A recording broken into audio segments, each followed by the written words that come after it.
आज दिवसभरातल्या बातम्यांमध्ये जर आपण बघितलं तर राजकीय नेते एकमेकांना साप, नाग, अजगर, ॲनाकोंडा अशा उपमा देत आहेत आणि कुणी काय गिळलं, कुणी किती गिळलं याची उदाहरणं सांगतात.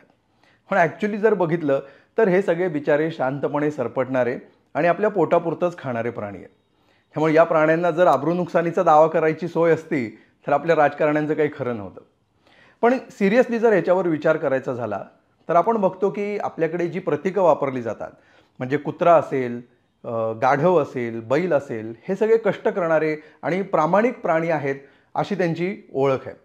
पण ह्या सगळ्या प्राण्यांची उपमा आपल्याकडच्या राज्यकर्त्यांना दिली तर त्यांना तो अपमान वाटतो आणि वाघ, सिंह यासारखे जे हिंस्र प्राणी आहेत त्यांची उपमा मात्र गौरवानं नेते एकमेकांना, कार्यकर्ते आपापल्या नेत्यांना दिसतात.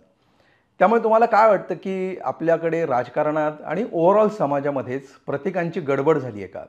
कशाचा गौरव करायचा आणि कुठली गोष्ट वाईट मानायची याच्याबद्दल आपला गोंधळ झाला आहे असं तुम्हाला वाटतं का? काय वाटतं? नक्की कमेंट करा.